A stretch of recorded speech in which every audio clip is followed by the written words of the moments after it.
মুজাদ্দিদ আল-ফিসানি রহমাতুল্লাহি আলাইহি বাদশা আকবর জেলখানার ভিতরে ঢুকায় দিল। মুজাদ্দিদ আল-ফিসানি রহমাতুল্লাহি আলাইহিকে জেলখানার ভিতরে বাদশা আকবর ঢুকায় দিয়া বাঘ ছেড়ে দিল। বাঘ আর বাদশা আকবর জেলের বাহির থেকে তাকায়, মনে মনে দেখতে মন চায়, দেখি হুজুরে কেমন করে বাঘে খায়, আমারও একটু দেখতে মন চায়, দেখি কলিজাটা কেমনে খায়, দেখি গোশতগুলি কেমনে খায়, দেখি হাড্ডি মাংসগুলা বাঘে কেমনে খায়। হিংস্র বাঘ মানুষ দেখলে পরে আরো হিংস্র হয়ে যায়। বাদশা আকবর সৈন্য সামন্ত লইয়া জেলখানার বাহির থেকে তাকায় তাকায় দেখতেছি, হঠাৎ করে দেখে যেই বাঘটারে সারল মুজাদ্দিদ আল-ফিসানিকে খাওয়ার জন্য, তার উপরে হামলা করার জন্য, এই বাঘ তার কাছে যাইয়া আল্লাহর ওয়ালির পায়ের নিচে যাইয়া আস্তে করে বসে গেল, লেজটা নাড়তে শুরু করলো। লেজ নাড়ে নাড়ে বুঝাইতেছে, আল্লাহর ওয়ালি আপনার সিনার মধ্যে আমার মালিকের কালাম, আপনার সিনার মধ্যে আমার মালিকের কালাম, আপনার দাম আপনার মর্যাদা মানুষ না বুঝলো, বাদশা আকবর আপনারে না চিনলো, আমি বাঘ আপনাকে চিনে ফেলেছি। লেজ নাড়ায় আর বুঝায় আমি আপনাকে খাওয়ার জন্য আসি নাই, আমাকে পাঠাইছে আপনাকে খাওয়ার জন্য, কিন্তু আমি আপনাকে খাওয়ার জন্য আসি নাই, বরং আমি এসেছি আপনার খেদমত করার জন্য। আপনার পা মোবারকটা উঠায় দেন। মুজাদ্দিদ আল-ফিসানি বাঘের নমুনা দেখা তার মনের কথাটা তিনি বুঝে গেলেন, আল্লাহ অন্তরে ঢুকায় দিলেন, নিজের পাটারে উপর করে ধরলেন, আর বাঘ জিহ্বা বের করে পায়ের তালা চাটতেছে। একটু জোরে আওয়াজ দিয়া সুবহানাল্লাহ। मैं तालिब मौला हूँ मेरे इश्क़ निराला, मैं तालिब मौला हूँ मेरे इश्क़ निराला, है जुमला जहाँ जिनके तजल्ली से उजाला, है जुमला जहाँ जिनके तजल्ली से उजाला, मादरुद जहाँ गैर खुदा यार नदारम, जुज़ याद खुदा ही चिदिगर कार नदारम, जुज़ याद खुदा ही चिदिगर कार नदारम। अल्लाहु अकबर। ভাইরা আমার, বাদশা আকবর জেল থেকে দূর থেকে তাকায় তাকায় কয়, কি রে আমি পাঠাইলাম বাগরি, বাগে দিয়ে আমার কথা শুনে না শুনে হুজুরের কথা, বাঘ পাঠাইলাম আমি হামলা করার জন্য, আরে এই বাঘ কিনা যাইয়া জেলের ভিতরে হুজুরের খেদমত করা শুরু করে দিছি। বাদশা আকবর কয়, তাড়াতাড়ি জেল থেকে বের কর, আমি মানুষ চিনি নাই, বাঘ চিনে ফেলছে। আল্লাহু আকবার। আমি চিনি নাই কিন্তু বাঘ চিনে ফেলছে। কেন কেন এত মর্যাদা তার, কেন কি জন্য এত মর্যাদা? বাঘ কেমন করে তারে চিনল? কারণ এই সিনা, এটা তো জানতেন সিনা নয়, যেই সিনার ভিতরে আল্লাহ তার কোরআনকে ঢোকায়, এই সিনা দুনিয়ার সাধারণ কোনো সিনা নয়, চাইলেই আল্লাহর কালাম সিনায় ঢুকানো যায় না, বেটাগিরি বাহাদুরি করে হাফেজি কোরআন হওয়া যায় না। হাজারো হাজারো সিনার ভিতর থেকে আল্লাহ যেই সিনাকে পছন্দ করেন, ওই সিনার ভিতরে তার কালাম আমানত রাখে। কোটি কোটি টাকার মালিক, শিল্পপতির ছেলে, কোটি কোটি টাকা তার পিছনে ব্যয় করো, বাহাদুরি করে টাকার গরম দেখায়া কোনোদিন সন্তানকে হাফেজ বানানো যায় না। আরো জোরে বলেন ঠিক না? লক্ষ লক্ষ কোটি কোটি টাকা ব্যয় করো, হাফেজ বানানো যায় না। আবার দেখা যায় গরিবের সন্তান একবেলা খায় আর একবেলা খাইতে পারে না, কিন্তু তার সিনার ভিতরে অল্প দিনে কোরআন ঢুকে যায়। তাহলে বোঝা গেল আল্লাহর কালাম যেই সিনার ভিতরে ঢুকবে, এই সিনাটা আল্লাহর নিজের চয়েস করা, আল্লাহর নিজের পছন্দ করা, আল্লাহর নিজের পছন্দ করা। এজন্য যেই সিনা আল্লাহ নিজে পছন্দ করে, এই সিনাকে মানুষ না চিনলেও হায়ওয়ান ভালো করে চিনে। ভাইরা আমার, শামসুল হক ফরিদপুরি রহমতুল্লাহি আলাইহি সদর সাহেব হুজুর বহুত বড় আল্লাহর ওলি, আপনাদের এলাকার কৃতি সন্তান। আল্লাহর ওলির জীবনীর মধ্যে পেয়েছি আমার উস্তাদ আল্লামা নাসিম আরাফাত সাহেব দামাত বারকাতুহুম, মালিবাগ মাদ্রাসার একজন সুনামধন্য মুহাদ্দিস। তিনজন বুজুর্গের জীবনী নিয়ে একটা বই লিখছেন, বইয়ের নাম দিয়েছেন বাংলার হীরা মতি পান্না। এর মধ্যে সদর সাহেব হুজুরের জীবনী এনেছেন। একটা ঘটনা তিনি লেখছেন, আল্লাহর ওলি একবার এরকম ভাবে বাড়িতে যাবেন গহরডাঙ্গা, তিনি যে উঠলেন নৌকায় যাওয়া লাগে, নদীতে একটা নৌকা খেয়া চলে, এই খেয়া ঘাটে ঘাটে লোক নামায়, আল্লাহর অলিকেও নার ঘাটে দেয়া লাগাবে। মাঝি হুজুরকে চিনে ফেলেছে, হুজুর পয়সা লাগবে না, আমি আপনাকে আপনার ঘাট পর্যন্ত পৌঁছায় দেব। আল্লাহর অলি বলেন ঠিক আছে বাবা চল। রাত বাজে 12টা, প্রচন্ড কুয়াশা, কনকনে শীত। এই অবস্থায় মাঝি হুজুরকে নিয়ে রওনা দিয়েছে। যাইতে যাইতে অনেক টাইম লেগে গেল, 1টা বেজে গেল, এখনো বাড়ির ধারে কাছেও যেতে পারেন না, কারণ ঘন কুয়াশা, নৌকা আস্তে আস্তে চালাইতে হয়। ওই অবস্থায় আল্লাহর ওলি হঠাৎ করে তিনি মাঝিকে ডাক দিয়া বলেন, মাঝি এ বাবা তুই আমাকে এই জায়গায় নামায় দে, আমি নৌকায় বাড়ি যাব না, এখানে আমাকে নামায় দে, আমি পায়ে হেঁটে বাড়ি যাব। মাঝি কই হুজুর এত রাত বাজে প্রায় 2টা, এত রাত, কনকনে শীত, প্রচন্ড কুয়াশা, রাস্তা দেখা যায় না, আপনি একা একা কেমন করে বাড়ি যাবেন? হুজুর আপনি এমন কাজ করবেন না, নৌকা তো আপনার ঘাট পর্যন্ত যাবে, আমি আপনারে নিয়ে ঘাটে পৌঁছায় দিব। আল্লাহর ওলি ডাক দিয়া বলেন, মাঝি এ বাবা তুই বুঝবি না, আমাকে এখানে নামায় দে, আমি হাওর পাড়ি দিয়া বাড়ি যাব। যদিও হাওরটা অনেক বড়, তবুও কোনো অসুবিধা হবে না, আমার কোনো ভয় নাই, ভয় করার কোনো কারণও নাই, আমাকে এই জায়গায় তুমি নামায় দাও। মাঝি কই হুজুর একটু চিন্তা ভাবনা করে আপনি একটু কথা বলেন, একা একা এত রাত্রে এত বড় হাওর কেমন করে আপনি বাড়ি যাবেন? হুজুর বলেন, বাবা এত কিছু বুঝবি না, আমাকে এই জায়গায় নামায় দে, নামায় দে। আল্লাহর অলিরে নামাইতে মাঝি বাধ্য হলো। এইবার মাঝি মনে মনে কয়, আমি একটু দেখব, আমি হুজুরের পিছনে পিছনে যাব। কেন হুজুর এই জায়গায় নামলো? নৌকা যাবে ঘাটে, কেন তিনি এই জায়গায় নামবেন? কেন তিনি একা একা যাবেন? আমিও পিছনে পিছনে দেখব। হুজুরকে নামায় দিয়া মাঝি নিজেও পিছনে পিছনে নামলো। হুজুর তারে দেখেন নাই, কিন্তু মাঝি হুজুরকে ফলো করতেছি, সামনের দিকে যাইতেছেন আল্লাহর ওলি, মাঝি পিছনে পিছনে।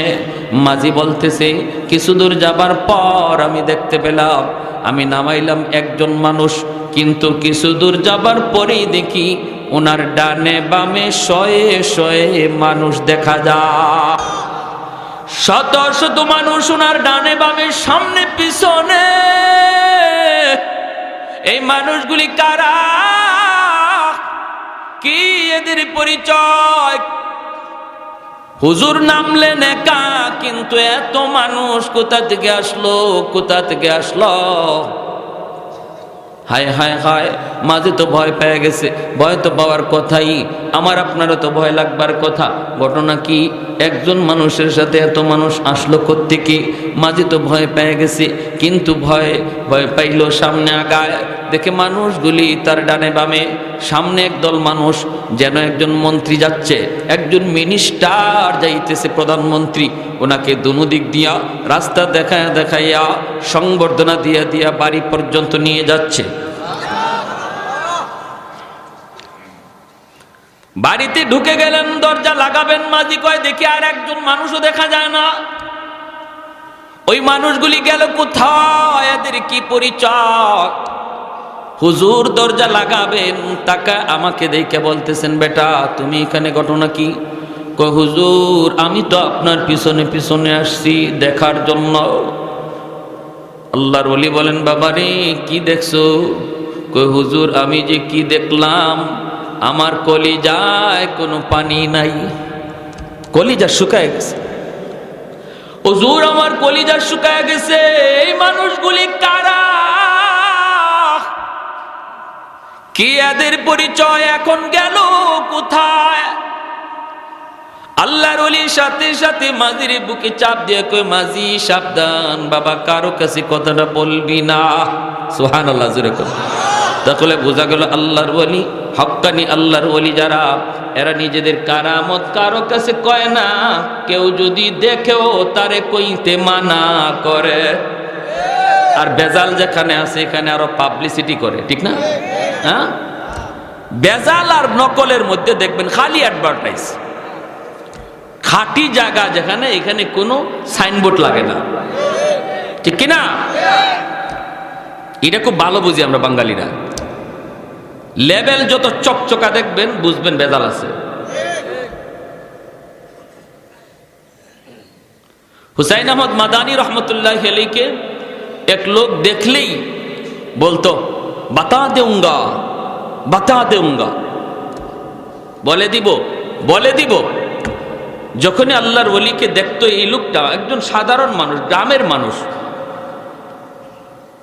বিরাট মজমা উলামায়ে কেরাম চতুর্দিকে, আল্লাহর ওলির কাছে যাওয়া মুশকিল।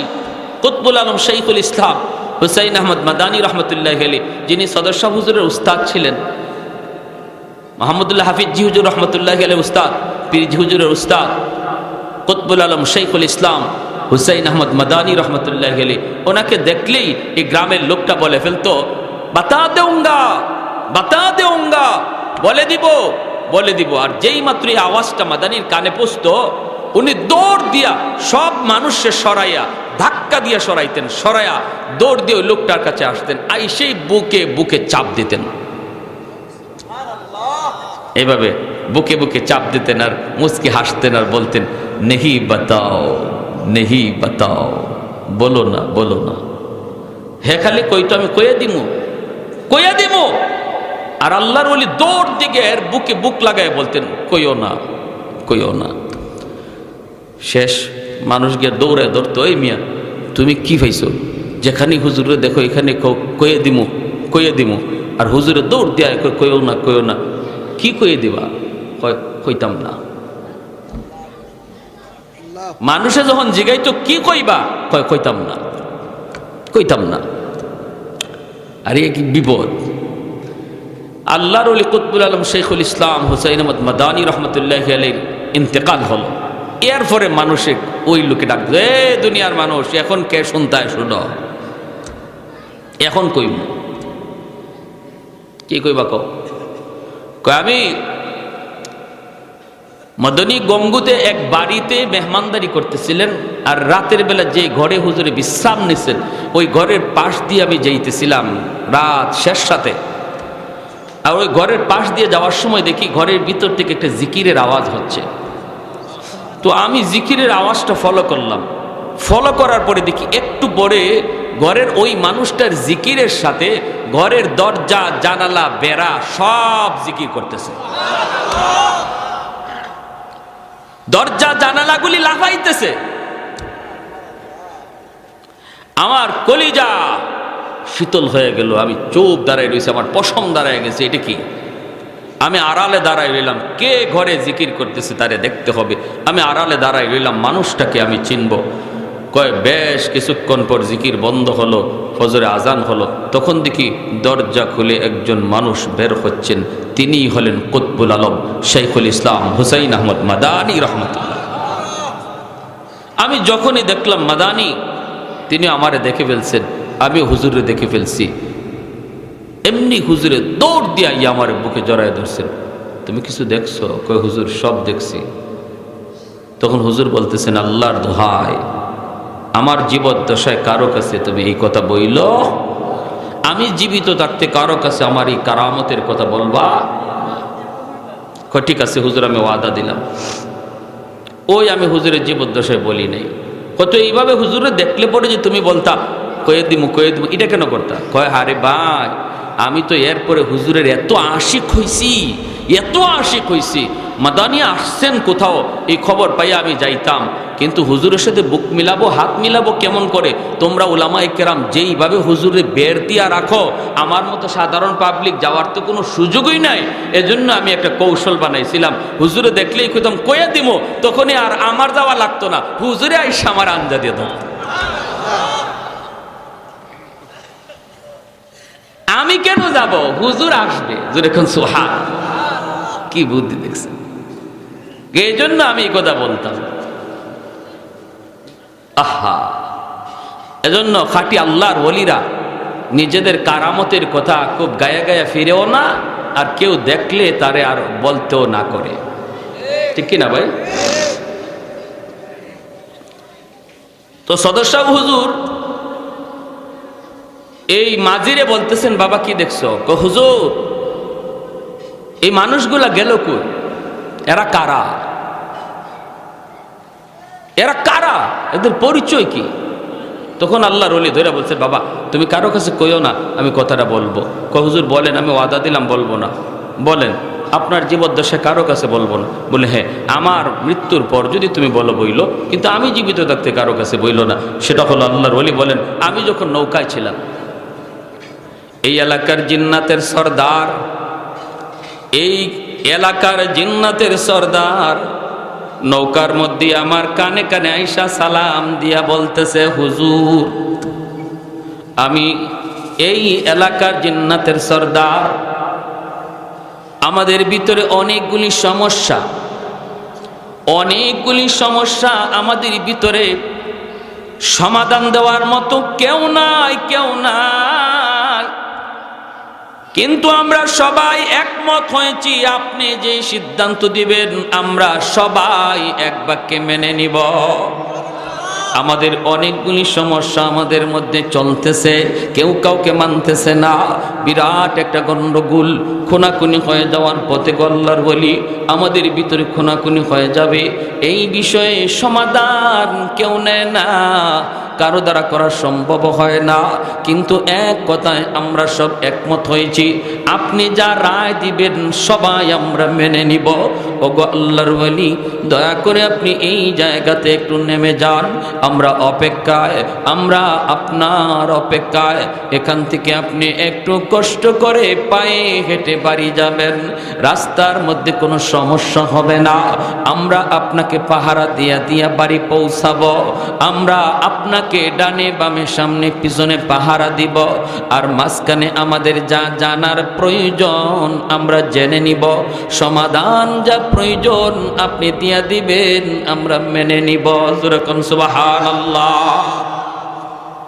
এজন্য আল্লাহর নবী বলে, ইন্নাল আলিমা ইস্তাগফিরু লাহু মান ফিল আরদ ওয়া মান ফিস সামা হাত্তাল হিতানু ফি জাওফিল মা।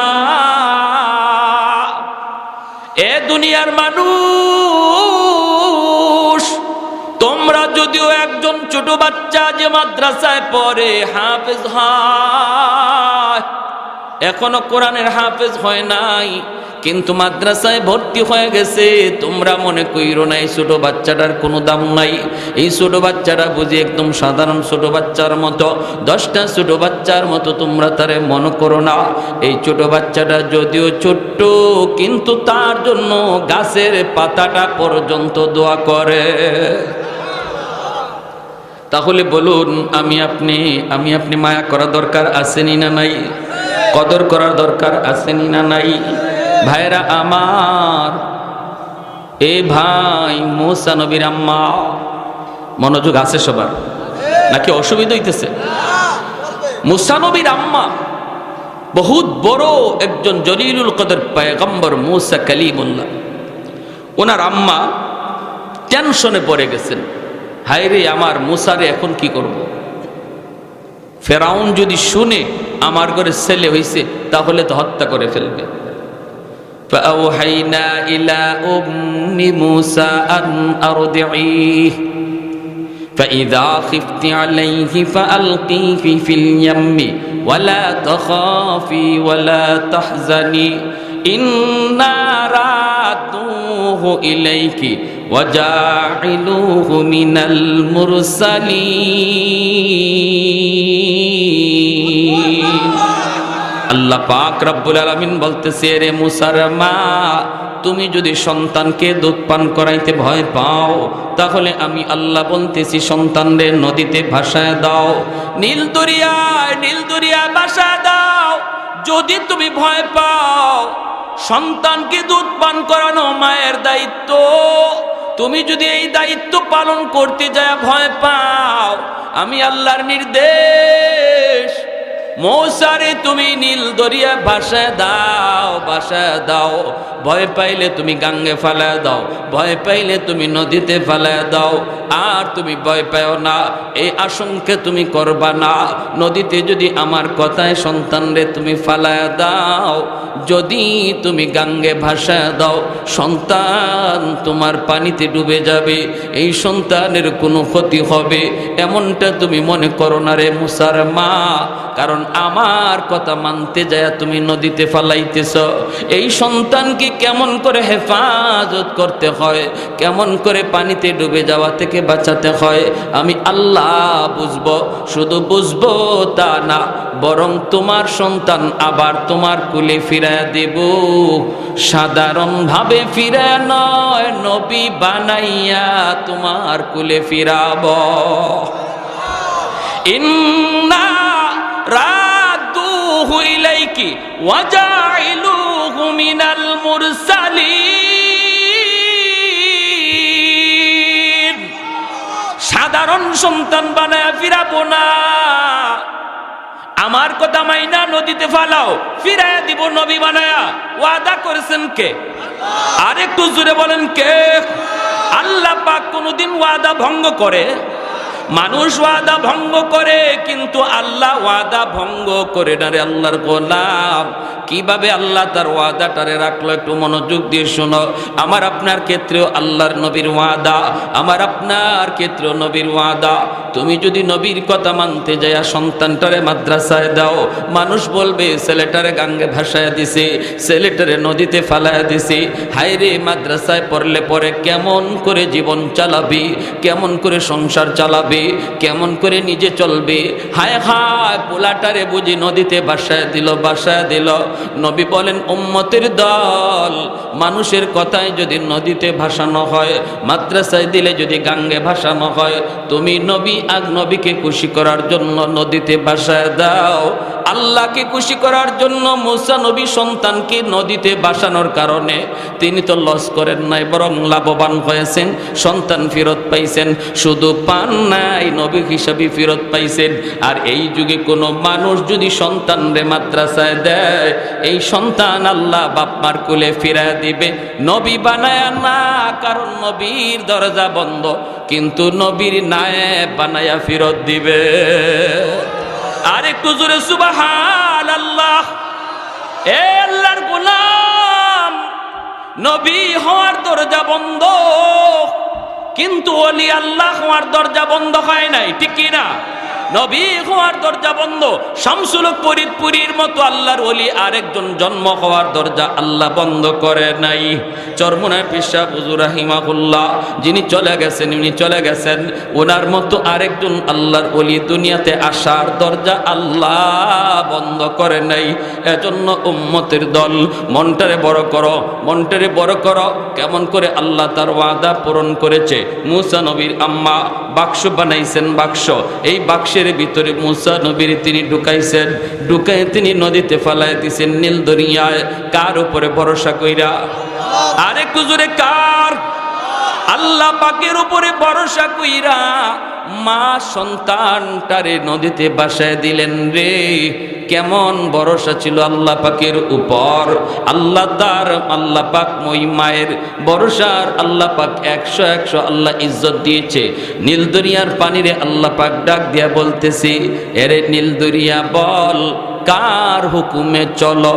দরিয়া কয়, মালিক তোমার হুকুমে চলি। তাহলে শোনো, এইবার তোমার পিঠে আমার মুসা,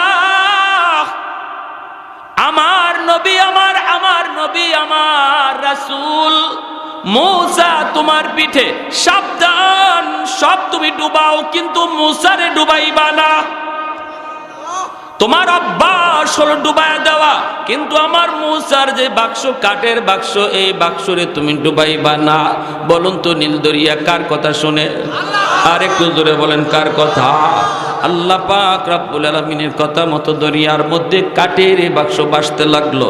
এইবার আল্লাহ পাক বলতেছে, রে এ নীল দরিয়ার পানি স্রোত যেই দিকে চলে এই দিকে আমার মূসারে নিবা না। আমার মূসার বাক্স স্রোতের উল্টা দিকে চালাও, উল্টা দিকে চালাও। কারণ আমি আল্লাহর কুদরত জানতেন কোনো কুদরত নয়। মানুষ যা পারে না পারে কে? মানুষ যা পারে না পারে কে? এর নাম হলো আল্লাহর কুদরত, ঠিক কি না?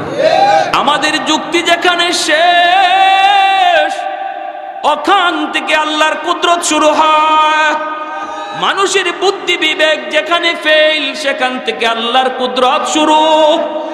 এজন্যই নাস্তিকরা নাস্তিক হয়, যুক্তির উপরে ভরসা করে, নিজের বিবেকের উপরে ভরসা করে, আল্লাহর কুদরতকে অস্বীকার করে বসে, এজন্যই নাস্তিক হয়। কিন্তু আমরা ইমানদার মুমিন, আমরা মনে করি আমার বিবেক বুদ্ধি যেখানে ফেল, এখানে আল্লাহর কুদরত শুরু।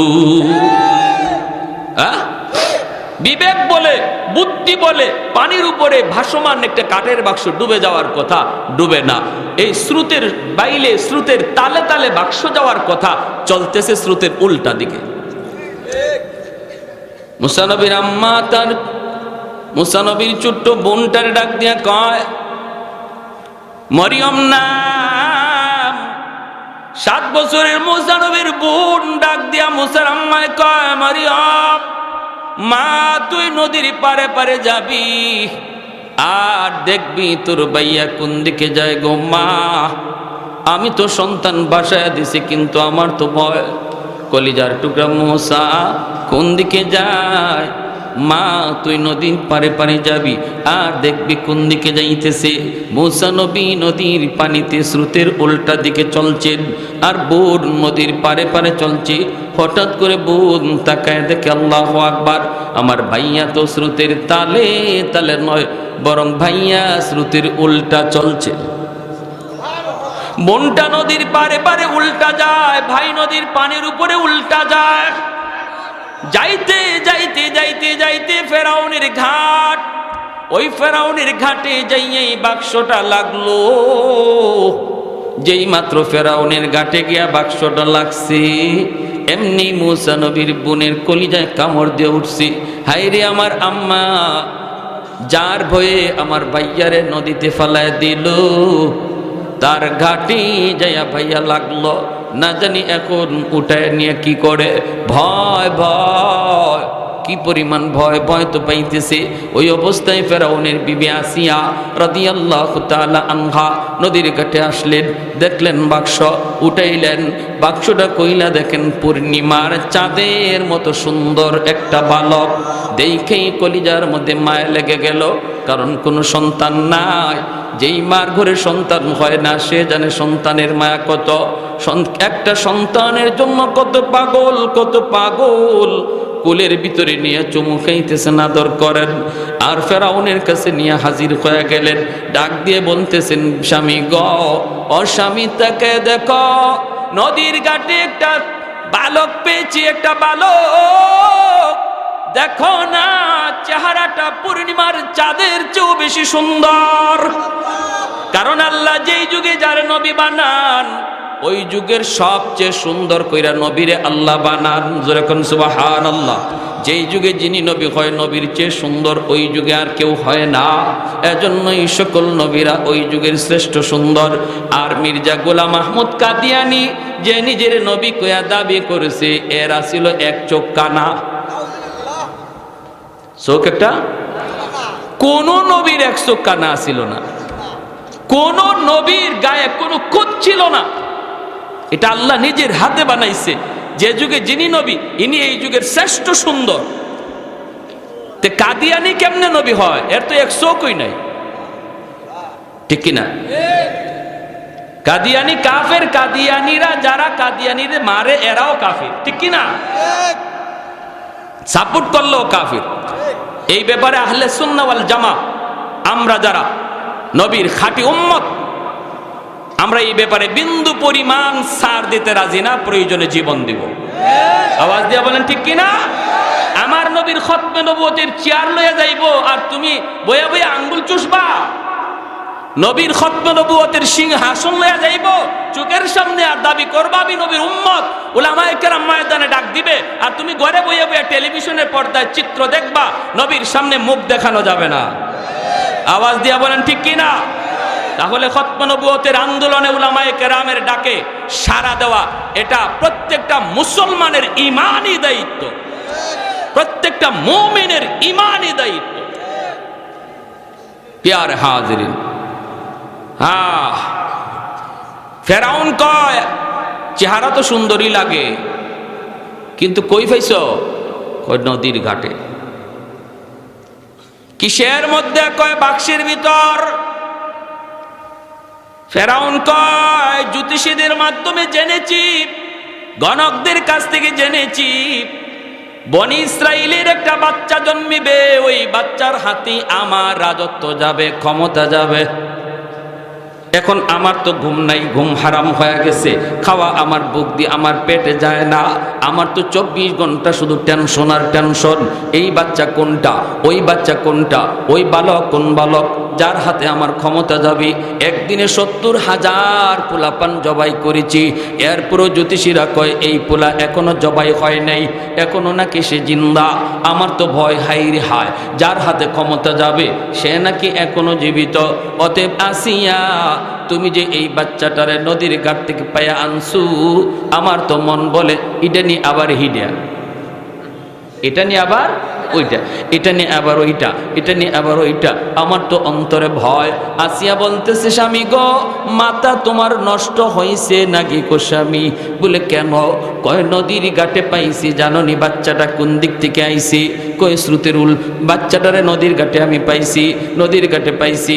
যদি বনি ইসরাইলের বাচ্চা হইতো এই দিকে বাচ্চা আসার কথা না, কারণ স্রোতের তালে তালে ওই দিকে যাইতো।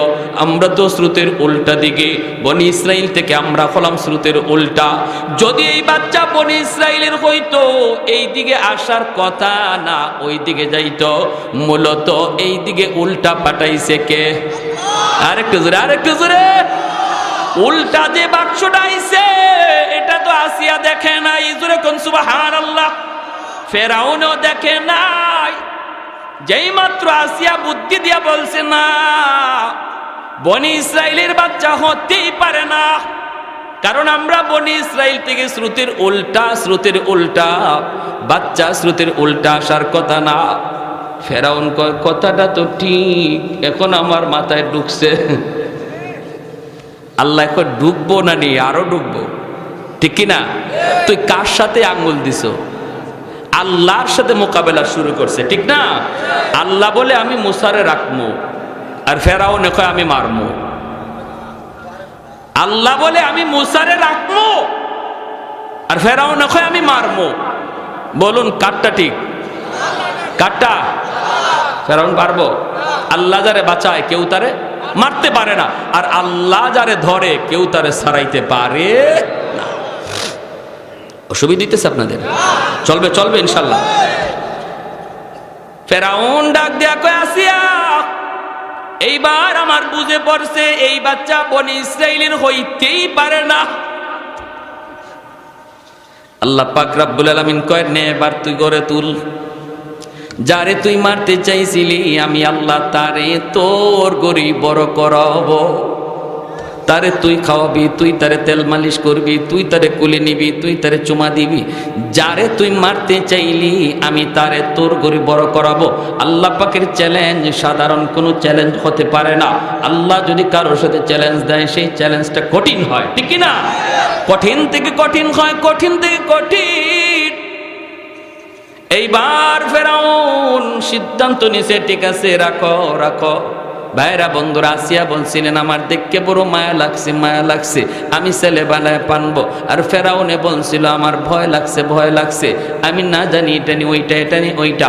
এজন্যই রাইসুল মুফাসসিরিন আব্দুল্লাহ ইবনে আব্বাস রাদিয়াল্লাহু তাআলা আনহু তিনি বলেন, ফেরাউন যে বলছিল আমার ভয় লাগে, ভয় লাগে, এজন্য ফেরাউনের কপালে ঈমান জুটে নাই। আর আসিয়া নবীর চেহারা দেখে তিনি বলছিলেন মায়া লাগে, মায়া লাগে, এজন্য আসিয়াকে আল্লাহ দৌলতে ইমাম দিয়া দিছি। এই যুগেও যেই যুগে নবী থাকবে না নবীর ওয়ারিস থাকবে, যেই যুগে নবী থাকবে না নবীর নায়েবরা থাকবে, যেই যুগে নবী থাকবে না নবীর নায়েবে রাসূল থাকবে উলামায়ে কেরাম। উলামায়ে কেরামকে দেখেও যারা বলবে, আলেম উলামাকে দেখলে আমার বড় মায়া লাগে, মায়া লাগে, মায়া লাগে, মাদ্রাসার ছাত্রগুলারে দেখলে আমার বড় মায়া লাগে। রাইসুল মুফাসসিরিন আব্দুল্লাহ ইবনে আব্বাস রাদিয়াল্লাহু তাআলা আনহু বলেন, এতটুকুর কারণে আল্লাহ তারে মৌতের সময় দৌলতে ঈমান আল্লাহ সাথে দিবে। আর যদি কয় মোল্লা মুন্সি আমার ভালো লাগে না, মৌলবীরাই দেশটারে খাইছে, কয়নি না কয় না? মোল্লা মুন্সি ভালো লাগে না, দেখে না, মাদ্রাসাগুলা রাইকে কি লাভ? এই কথা যদি কেউ কয়, যত বড় নামাজি হোক, যত বড় হাজি হোক, নামাজের যত বড় দাগ কপালে পড়ুক, যত বড় চিল্লাওয়ালা হোক না কেন, রাইসুল মুফাসসিরিন তিনি বলেন মৌতের সময় ফেরাউনের মতো বেঈমান হইয়া মরবে, নাউজুবিল্লাহ। তাহলে এই যুগে এটা আমার যদি কথা হইতো তাহলে আপনারা আমার কথাটার বিপক্ষে যুক্তি দিতে পারতেন। কথাটা আমি মৌলবীর না, কোনো মৌলবীর না, আল্লাহর কোরআন সবচেয়ে বেশি যিনি বুঝছেন এই উম্মতের ভিতরে, তিনি হলেন নবীর চাচাতো ভাই রাইসুল মুফাসসিরিন আব্দুল্লাহ ইবনে আব্বাস রাদিয়াল্লাহু তাআলা আনহু। তিনি বলছেন যেই জমানায় নবী থাকবে না নবীর ওয়ারিস উলামায়ে কেরাম থাকবে। আর এই উলামায়ে কেরাম আর মাদ্রাসার ছোট ছোট বাচ্চা তালেবে ইলম, এদেরকে দেখা যারা বলবে হায় রে মাদ্রাসার ছাত্র দেখলে আমার কেন জানি কলিজায় মায়া লাগে, এতটুকু আলামত আল্লাহ তারে মৌতের সময় দৌলতে ঈমান সাথে দিয়া দিবে। আর যদি বিদ্বেষ কেউ রাখে, মাদ্রাসার ছাত্র দেখলে তার ভালো লাগে না, আরো চুলকানি উঠে, এরকম যদি হয়, অ্যালার্জি যদি থাকে, তাহলে খবর আছে, যত বড় হাজি হই, যত বড় নামাজি হই, ঈমান সাথে যাবে না। কঠিন বিষয়, মনে রাখবেন। ফেরাউন কয় ঠিক আছে, এখন বাচ্চা তো রাখছো, কিন্তু লালন পালন করবো কেমনে, খাওয়াইতে হবে না, দুধের বাচ্চা তো।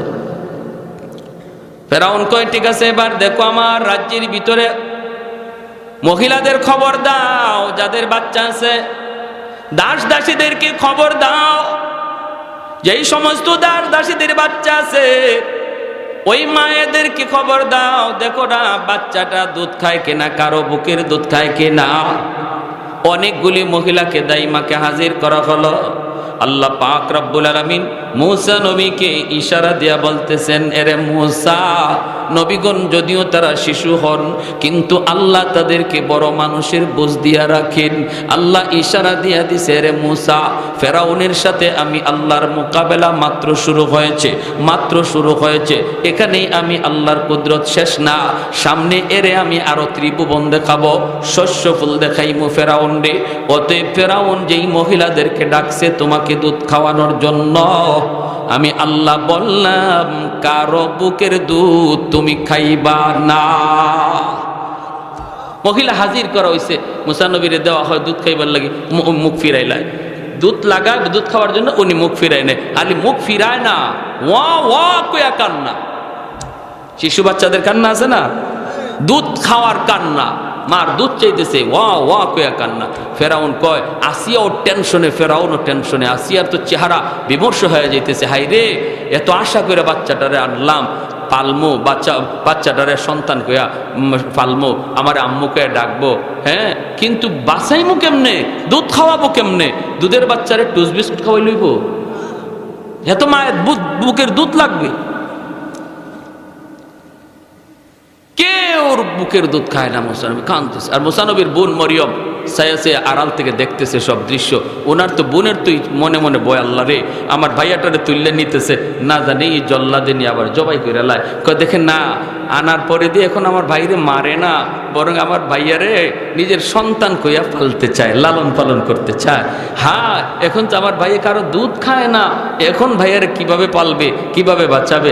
মুসা নবীর বোন আইসেই ডাক দিয়া কয়, জাহাপনা, ছোট্ট মায়া, সবাই চাইছে কিসে?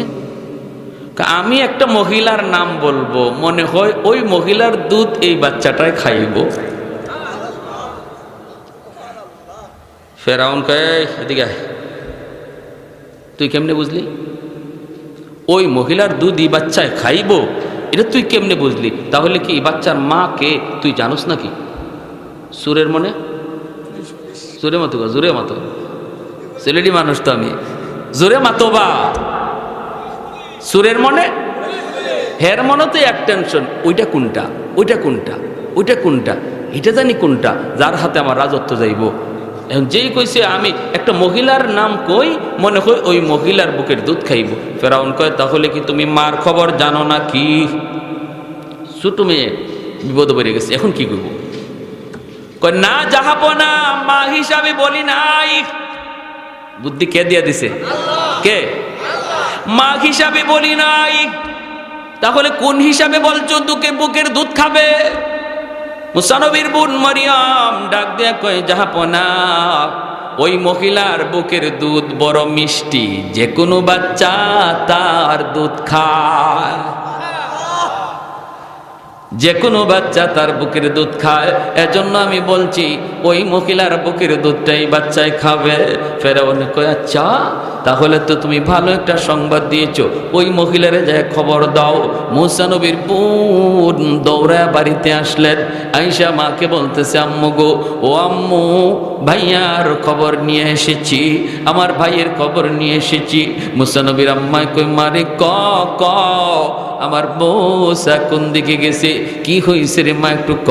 মরিয়ম ডাক দেয়া কই, মা টেনশন করো না, টেনশন করো না, কিন্তু মা গো বড় ভয়, বড় ভয়। বলে কিসের ভয়? কই, যেখানে বাঘের ভয় সেখানে রাত। জোরে বলেন না, যেখানে বাঘের ভয় সেখানে রাত হয়। ফেরাউনের ভয়ে আমার ভাইরে তুমি নদীতে ভাসা দিছো, কিন্তু ওই ফেরাউনের ঘাটেই যাইয়া ভাইয়া লাগছে। কস কি? এরপরে কি আমার ছেলের জবাই করে ফেলেছে? না না মাগো, আমার ভাইয়ারে জবাই করে নাই, আসিয়া বুকে কইরা নিয়ে গেছে, আদর কইরা কইরা ফেরাউনে নিয়ে দেখাইছে, ফেরাউনেরও মায়া লাইগে গেছে। এখন দুজনে সিদ্ধান্ত নিছে আমার ভাইয়ারে তারা পালবে, সন্তান বানায়া পালবে। আসিয়া তখন আসিয়া আর ফেরাউনের খবর যখন বনে জানায় দিল, কয়ার পরে কি হয়েছে? কয়, আম্মু গো, এর পরে খবর আরো বড় জটিল। ভাইয়ারে বুকের দুধ খাওয়াইতে চায়, ভাইয়া তো কারো দুধ খায় না, কারো দুধ খায় না। আমি তো ফাঁক দিয়া বইলা দিছি তোমার কথা, কইয়া তো পইরা গেছি বড় বিপদে। ফেরাউন তো আমার আটকাই দিছে। তাহলে ওই মহিলা এই বাচ্চার মা কিনা বল। আমি তো বুদ্ধি করে বলছি। কয়, কি বলছো? কয়, এমনে কইছি। কি কইছো? মা গো, এমনে কইছি, কইছি ওই মহিলার বুকের দুধ বড় মিষ্টি, যে কোনো বাচ্চা তার দুধ খায়। আল্লাহু আকবার। তাহলে ব্রেনটা কার দেওয়া? আরো জোরে বলেন, কার দেওয়া? এ ভাই, এক বাপের দুই সন্তান, একজন গ্রামের সর্দার হয়, গ্রামের মোড়ল হয়, আর একজন বোকা হয়। এমন আসেনি না নাই? একজন দেশ চালায় আর একজন নিজে ভাত খাইতে পারে না, বুদ্ধি নাই, বুদ্ধি নাই। তাহলে বোঝা গেল দেমাগ কার দেওয়া, বুদ্ধি কার দেওয়া। শুকরিয়া আদায় করার দরকার আসেনি না নাই? জোরে বলি আলহামদুলিল্লাহ, আর একটু জোরে আলহামদুলিল্লাহ। ভাইরা আমার, ও মা তোমারে নিয়ে যাইতে বলছে, তোমারে নিয়ে যাইতে বলছে। মুসা নবীর আম্মা এইবার রওনা দিয়েছেন, সন্তানের কাছে যাবেন। আল্লাহ পাক রব্বুল আলামিন মুসা নবীর আম্মার অন্তরের ভিতরে আল্লাহ পাক ইলহাম করে দিলেন। আল্লাহ ইলহাম করে বলতেছেন, ওরে মুসার মা, যাইতেছো সন্তানের কাছে যাও, কিন্তু আমি আল্লাহ বলতেছি তুমি ফেরাউনের কোনো প্রস্তাবে রাজি হইবা না। কে কয়ে দিছে? যাইতেছো যাও, ফেরাউনে তোমার অনেক প্রস্তাব দিব, আমি আল্লাহর ইশারা না পাইয়া কোনো প্রস্তাবেই রাজি হইও না। ইশারা গিয়া মাত্র কুলে নিছে, সাথে সাথে মুসা নবীর কান্না থেমে গেছে। কারণ মায়ের কুল, সন্তান হাজারো কুলের ভিতরে মায়ের কুলটা ভালো করে চিনে। শত শত মহিলার ভিতরে বাচ্চাটা মার কুল, মার উদর, শিশু বাচ্চারা খুব ভালো বুঝে। একজন মায়ের কুলে যাওয়া মাত্রই কান্না থেমে গেল।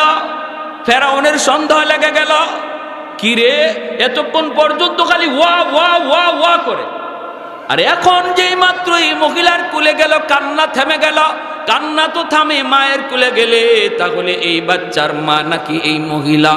যদি এই মহিলা এই বাচ্চার মা হয়, তাহলে এই বাচ্চার বাড়ি বনি ইসরাইল, আর ইডিয়া ওই হিডিয়া।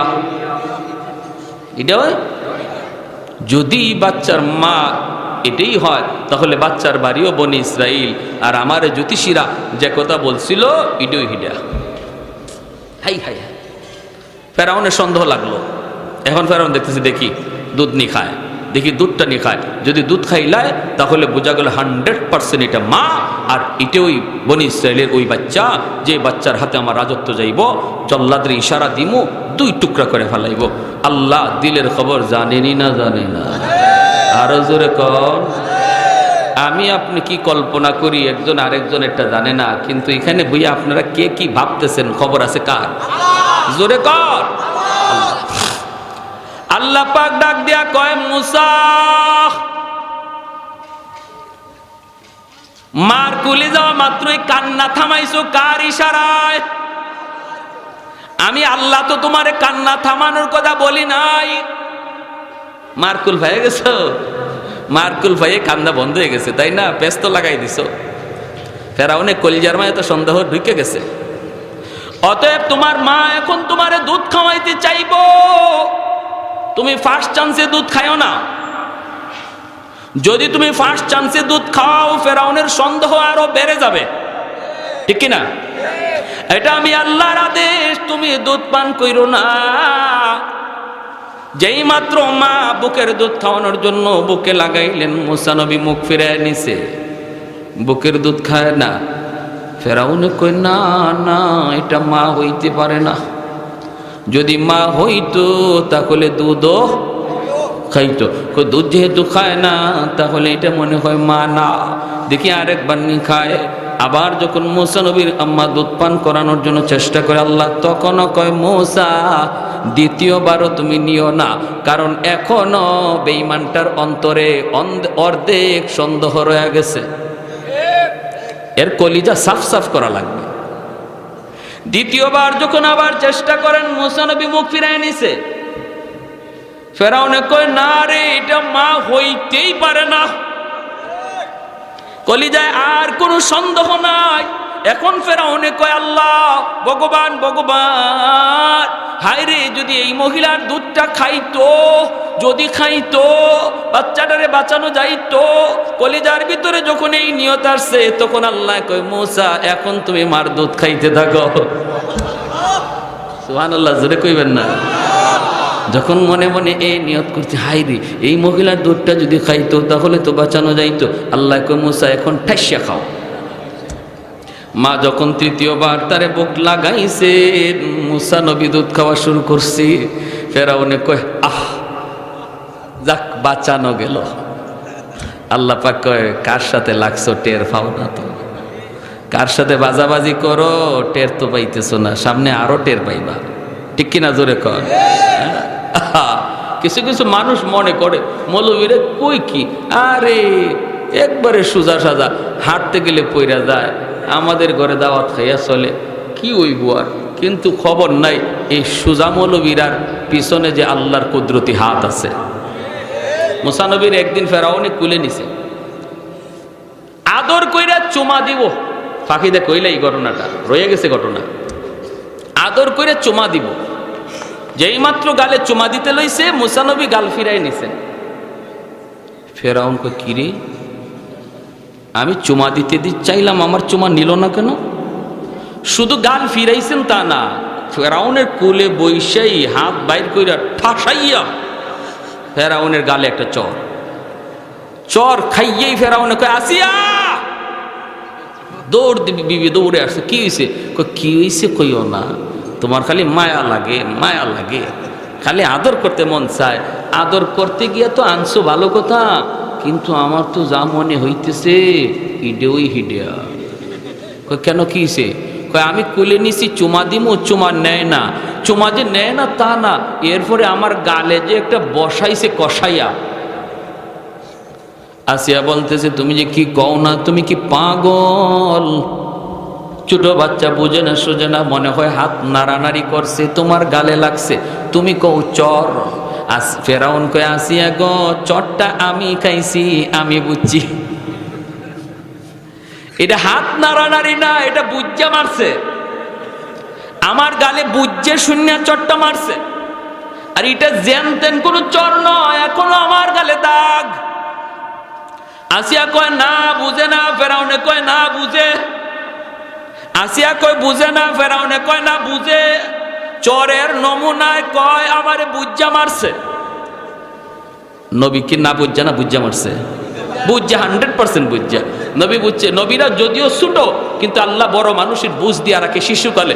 নবী বুঝছেন কিরে নাফরমানের নাফরমান, ও হারামির হারামি, তুই নিজের খোদা কইয়া দাবি করস, আর এই টুট দিয়া জিব্বা দিয়া আমি নবীর গালে চুমা দিলাইবে? ইম্পসিবল। যেই টুট না পাক, যেই জিব্বা না পাক, এই না পাক টুট দিয়ে আমি নবীর গালে চুমা, এত বড় দুঃসাহস তোর? এজন্য গালটা আস্তে করে ফিরে একটা চুকা দিলেন। তারপরে নে বদলা লয়ে যা, একেবারে ছোট হাত দিয়া। আসিয়া বলতেছে বুঝে না, ফেরাউন বুঝে। এখন বুঝে না বুঝে না, বুঝে না বুঝে না, এটার একটা পরীক্ষা হবে। কি পরীক্ষা? ফেরাউনে কয় রাখো এখানে আগুন, আর এখানে রাখো স্বর্ণ, স্বর্ণের টুকরা আর আগুনের কয়লার টুকরা, কালার দুটোটা একরকম, এক জায়গায় রাখো পাশাপাশি, বাচ্চারে সারো। হে আঙ্কুট গালা দিয়া দিয়া দিয়া দেখি কোন দিকে যায়। যদি গে হ্যাঁ স্বর্ণের মধ্যে হাত দেয়, তাহলে বোঝা যাইব হের 100% বুঝ আছে, আর আমার চটটাও বুঝছেই মারছে। আর যদি আগুনে হাত দেয়, তাহলে বোঝা যাবে সে বুঝে না, আর চটটাও না বুঝছেই দিছে। আসিয়া কত ঠিক আছে, নাও পরীক্ষা করো। মুসা নবীর সাইরে দিছে, আঙ্কুট গালা দিয়া দিয়ে তিনি যাইতেছে যাইতেছে যাইতেছে। নবী তো পুরা বুঝ আছে কোনটা আগুন কোনটা স্বর্ণ। উনি কাছাকাছি যাইয়া স্বর্ণের দিকেই রূপ নিছেন, স্বর্ণের দিকেই যাইতেছেন। আসিয়ার কলিজা কাঁপতেছে, কলিজা কাঁপতেছে। হায় রে, আমার বাচ্চা এখন যদি স্বর্ণের মধ্যে যায় হাত দেয়, তাহলেই তো আমার স্বামী তারে দিয়ে টুকরা করে ফেলবে। হায় হায়, কলিজার ভিতরে ভয়। কাছাকাছি চলে গেছেন, স্বর্ণে হাত দিয়ে দিবেন। এমনি আল্লাহ পাক জিব্রাইল আমিনকে ডাক দেয়, কয় জিব্রাইল তাড়াতাড়ি যা, আমার মূসায় পেঁচ লাগাই দিতেছে। নবী তো বুঝে, ভালো বুঝে, ফেস লাগাই দিতেছে। আমার খেলা তো এখানে শেষ হওয়ার কথা না, ফেরাউনের সাথে মাত্র শুরু। তুমি যাও, মুসা যখন হাত দিবে স্বর্ণের দিকে, তুমি অদৃশ্য থেকে মুসার হাতটারে আগুনে দিয়ে দিও। মুসা নবী হাত বাড়াইছেন ঠিকই, কিন্তু হাত গিয়া পড়ছে আগুনে। আর তাও তিনি অবুঝ, বুঝেন না। এটা বোঝানোর জন্য আল্লাহ কদ্দুর পর্যন্ত করছেন, ফেরাউনের দিলের ভিতরে শান্তির জন্য, সন্দেহ দূর করার জন্য। ওই যে আগুনের কয়লার টুকরা, শিশু বাচ্চারা দেখবেন কোনো কিছু হাত দিয়ে ওই আর দেরি করে না, মুখে লয়। বাচ্চাদেরই অভ্যাস আসেনি না নাই? এটা খানার জিনিস নাকি এটা নাফাক জিনিস, এটা তো বাচ্চারা বুঝে না। হাত দিবে, মুখে নিবে, এটাই সেহের কাম। এখন মুসা নবীও যাইয়া আগুনের মধ্যে, আর জিব্রাইল আমিন হাতটা আগুনে দিয়া দিছেন, ইনি কয়লা হাতে নিয়ে মুখে দিয়া দিছেন, একদম অবুঝ শিশুদের মতো। এজন্য মুসা নবীর জিব্বার আগাটা একটু পড়ে গেছিল, কিছুটা কথাটা বাস্তব। এজন্য নবুয়ত পাওয়ার পর তিনি বলছিলেন, আল্লাহ আমার ভাই হারুনকে আমার সাথে দিয়ে দাও, কারণ হুয়া আফসাহু মিন্নি, কারণ আমার ভাই হারুন কথাটা তার স্পষ্ট, আর আমি মুসার কথাটা কিছু অস্পষ্ট। যেই মাত্র আগুনে হাত দিয়ে মুখে নিছেন, আসিয়া দৌড় দিয়া যাইয়া তিনি কুলে উঠায় নিছেন, আর বলছেন দেখছো কইছিলাম না পোলাটায় না বুঝা মারছে, এখন হইছেনি, এখন মুখ ফুরছেনি, মুখ ফুরছেনি। আহা, তাহলে মুসা নবী যদিও শিশু আছিলেন, বলুন তো যে চটটা দিছিলেন, এটা শক্তি আসিল না নাই? তাহলে নরম হাতের সাথে শক্তি আসেনি না নাই? কখন তাকে? যখন নরম হাতের পিছনে আল্লাহর কুদরতি হাত থাকে। উলামায়ে কেরাম দুর্বল, কিন্তু মনে রাখবেন এই দুর্বলদের হাতের পিছনে এক অধিক ক্ষমতাশীল হাত রয়েছে। ওলামায়ে কেরাম কখনো নামে না, কারো বিরুদ্ধে হাত তুলেও না। যদি কখনো ময়দানে নামে, বুঝতে হবে এটা মেম্বার হওয়ার জন্য নয়, চেয়ারম্যান হওয়ার জন্য নয়, এমপি মন্ত্রী হওয়ার জন্য নয়। ওলামায়ে কেরাম যদি ময়দানে ডাক দেয়, তাহলে সেটা ঈমান রক্ষার জন্য, ইসলাম রক্ষার জন্য, এটা গোটা মুসলিম উম্মার জন্য, ব্যক্তি স্বার্থে নয়। ফেরাউন কয়, ঠিক আছে, তোমার দুধটাই তো বাচ্চা খাইলো, এখন এই বাচ্চাটারে আমাদের খুব শখ পালবো। তুমি এক কাজ করো, তুমি আমার রাজদরবারে চলে আসো, তোমার খানা থাকা তেল পানি যা আছে সব ফ্রি, তুমি শুধু থাকবা আর বাচ্চাটারে খাওয়াইবা। আল্লাহ তো আগে কয়ে দিছে, মুসার মা ফেরাউনের কোনো প্রস্তাবে রাজি হইও। মুসা নবীর আম্মায় কয়, অসম্ভব, আমি আমার বাড়িঘর থুইয়া আপনার রাজদরবারে আসতে রাজি না। না না, আমি এই প্রস্তাবে রাজি না। ফেরাউন কয়, তাহলে এক কাম করো, সকাল সন্ধ্যা তুমি আসবা, আয়েশা তুমি দুধ পান করাইবা, তোমাকে মাসের মাস আমি বেতন দিব। মুসা নবীর আম্মা কয়, আমার বেতনও লাগবে না, আমি সকাল সন্ধ্যা আসতেও পারবো না। বেতনও লাগবে না, সকাল সন্ধ্যা আমি আসতেও পারবো না। ফেরাউন কয়, তাহলে এই বাচ্চারে আমি বাঁচাইমু কেমন করে? তোমার বুকের দুধ ছাড়া তো কারো বুকের দুধ খায় না, এখন বাঁচাইমু কেমন করে তুমি কও। আল্লাহ পাক তখন অন্তরের ভিতরে ইলহাম করে দিছে। মুসা নবীর আম্মা কয়, একটা পথ আছে, একটা পথ, বাচ্চাটারে আমার সাথে আমার বাড়িতে দিয়া দাও। ওই বুঝছেন কই যায়, বাচ্চারে আমার সাথে আমার বাড়িতে দিয়া দাও, আমি এই বাচ্চাটারে যতদিন পর্যন্ত দুধ খাওয়াইতে হয় দুধ খাওয়াবো, আর মাসের মাস আমার অ্যাকাউন্টে তুমি বেতন পাঠায় দিবা।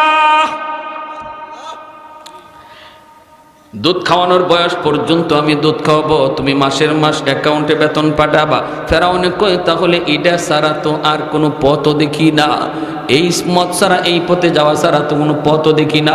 ঠিক আছে, তুমি বাচ্চা নিয়ে তোমার বাড়িতে যাও, যতদিন দুধ খাওয়াইতে হয় তুমি যে দুধ খাওয়াও, আর আমি মাসের মাস তোমারে বেতন দিয়া দেব।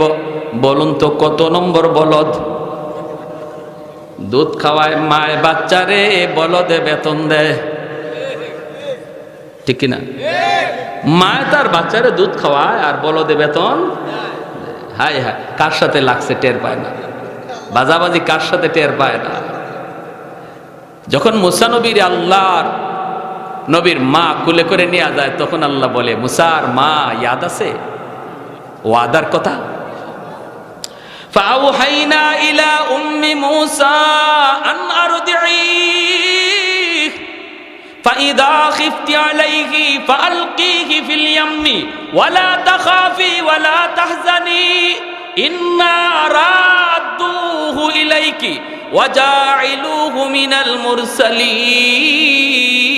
المرسلين। আমি যে ওয়াদা করেছিলাম আমার কথায় তুমি নদীতে ভাসিয়ে দাও, ভয় পাও না, টেনশন করো না, সন্তান আবারও তোমার কুলে আমি ফিরাই দেব। দিসিনি ফিরাইয়া, খালি দিসিতা না, এই সন্তানরে আমি নবী বানাবো, নবী। এজন্যই ভাইরা, এই যুগেও যেই সমস্ত মানুষগুলি, সমাজের মানুষ আপনাকে বলবে ছেলে মাদ্রাসায় দিলে পরে ছেলেটারে গাঙ্গে ভাসায় দিছে, নদীতে ভাসায় দিছে, এই বলাটা চলবে কেমনে, খাইবে কেমনে, সংসার পালবে কেমনে? আপনি বলবেন, যা, আমি আল্লাহকে খুশি করার জন্য, আমার নবীকে খুশি করার জন্য সন্তান মাদ্রাসায় দিলে যদি গাঙ্গে ভাসানো হয়, নদীতে ভাসানো হয়, আমি নদীতে ভাসায় দিলাম। মুসা নবীর আল্লাহ নবী বানায় আমার কুলে ফেরত দিছে, আর আমার আপনার সন্তানরে আল্লাহ নবী না কিন্তু নবীর নায়েব বানায় ফেরত দিবে। জোরে কন্যা সুবহানাল্লাহ। আল উলামা ওয়ারাসাতুল আম্বিয়া। ভাইরে, এজন্য বলতেছিলাম, আমার আব্বা একজন সরকারি হেলথ ইন্সপেক্টর, আমার ইমিডিয়েট ছোট ভাই আইন মন্ত্রণালয়ের উপসচিব, বর্তমানে রানিং উপসচিব, ইমিডিয়েট ছোট। এরপরে ছোট ভাইটা আমেরিকা নিউ ইয়র্কে ফ্যামিলি সহ। আমার আব্বা যখন আমার মাদ্রাসায় দেন, চাচারা বিরোধিতা করছে। আমার চাচারা, আমার গোষ্ঠীর ভিতরে কেউ মাদ্রাসায় নাই, সবাই জেনারেল শিক্ষিত, বড় বড় দায়িত্বে। আমার চাচারা নিষেধ করছে, পোলাটারে কি করবা, ক্লাস 5-এ আমি ক্লাস 5-এ বৃত্তি পাইছি স্কুলে, ক্লাস 5 পর্যন্ত বইরা আমি গেছি মাদ্রাসায়, বৃত্তি পাওয়া ছেলের আব্বা মাদ্রাসায় দিচ্ছেন। চাচারা বাধা দিছে, পোলাটা চলবো কেমনে, মানুষের কাছে ভিক্ষা করে করে চলা লাগবে, কয় কিনা। অথচ উলামায়ে কেরামকে আজকে সমাজে আল্লাহ পাক ইজ্জতের সাথে চালাইতেছে, ঠিক কিনা, সম্মানের সাথে আল্লাহ চালাইতেছে, রুজির মধ্যে আল্লাহ বরকত দিয়ে রাখছে। এখন আমার চাচারা দেখে, হায় হায় আমার চাচারা যায় লোকাল গাড়িতে বা বাসে যায় বাড়িতে, আর আল্লাহ আমাকে 60 লাখ টাকার গাড়ি দৌড়ানোর তৌফিক দিছে, আলহামদুলিল্লাহ। 60 লক্ষ। আমার ভাই যে সচিবের গাড়িও 60 লাখ না। তাহলে আমার আব্বা মাদ্রাসা দিয়ে ঠকছেন। সচিব হইল আমার বাইরে এত মানুষে চিনে না, আমাদের এলাকাতেও এত মানুষে চিনে না, নারী পুরুষ ছোট বড় সবাই যেভাবে আমাকে চিনে আর আমার জন্য দোয়া করে, আমিও তাদের জন্য দোয়া করি, ঠিক না। এজন্য দিলটারে একদম খালেস বানান, বড় করেন, কখনো ছোট না, পাক্কা ইরাদা করেন, আমি আল্লাহ তুমি আমাকে কোরআনের হাফেজের বাবা বানাও, আল্লাহ আমাকে একজন আলেমের বাপমা বানাও, আল্লাহ একজন মুফতি মুহাদ্দিসের বাপমা বানাও, আল্লাহ হাসরের মাঠে আমি একজন হাফেজে কোরআনের বাবা হিসাবে পরিচয় দিতে চাই। এই নিয়তটা একদম দিলে পাকা ইরাদা করেন, আল্লাহ সন্তানকে কবুল করে নিবে, জগতে উজালা বানায় দিবে। সন্তানের কারণে আল্লাহ বাপ মাকে দুনিয়াতেও ইজ্জত দিবে, আখেরাতেও সম্মানী বানাবে, ঠিক কিনা ভাই। যারা মাদ্রাসায় দিছেন সন্তান, তারাও দিলটাকে বড় রাখবেন আর সর্বদা আল্লাহর কাছে কানবেন, ভালো করে ইয়াদ রাখবেন আপনার সন্তানকে আপনি দিতে পারেন নাই, আল্লাহ পছন্দ করছেন, আল্লাহ পছন্দ করে তারা মাদ্রাসায় নিয়ে আসছে। আর যে সকল মাদ্রাসার ছাত্ররা আছো বাবা, তোমরাও মনে রাখবা, তোমরা নিজের ইচ্ছায় মাদ্রাসায় আসতে পারো নাই। কোরআন সিনায় নেওয়া সাধারণ কোনো বিষয় নয়, এটা আল্লাহর চয়েস লাগে, আল্লাহর নির্বাচন লাগে। আল্লাহ তোমার সিনাটাকে নির্বাচন করেছেন, হাজারো সিনার মতো তোমার সিনা নয়। একটা স্কুলের ছেলে যা পারবে তুমি তা পারো না, একটা স্কুলের ছেলে রাস্তায় দাঁড়ায় টেলিভিশনে খেলা দেখতে পারে, তুমি মাদ্রাসার ছাত্র তা পারো না, কারণ তোমার মাঝে আর তার মাঝে আকাশ পাতাল তফাৎ, আসমান জমিন তফাৎ। আল্লাহ তোমাকে হাজারো কোটি সিনার ভিতরে তোমাকে চয়েস করে কোরআনকে তোমার সিনায় আমানত রাখার দায়িত্ব দিয়েছেন। সুবহানাল্লাহ, জোরে কর। এজন্য মাদ্রাসাকে কারা কারা অন্তর থেকে কদর করবো, হাত উঠে আল্লাহকে দেখাই, আল্লাহ তুমি প্রতিটা হাতকে কবুল করো, জোরে বলি আমিন, আরো জোরে বলি আমিন। এবং মাদ্রাসার যত হাজত আমরা সর্বদা মাদ্রাসার দিকে খেয়াল রাখবো। মাদ্রাসার যে একটা মসজিদ হুজুর আগে কালেকশন করছেন, জানি না কদ্দূর হয়েছে না হয়েছে, বাকি যা লাগবে আমরা সবাই সর্বাত্মকভাবে সহযোগিতা করব ইনশাআল্লাহ, ঠিক না ভাই। হ্যাঁ, আল্লাহর ঘরের কাজ আমি যদি সাহায্য নাও করি তবুও কি আটকে থাকবে? কি কোন মাদ্রাসার কাজ কেউ সাহায্য না করলেও কি আটকে থাকে? কিন্তু করাটা, সাহায্য করাটা বা সহযোগিতা করাটা, শরিক হওয়াটা, এটা আমার কপাল।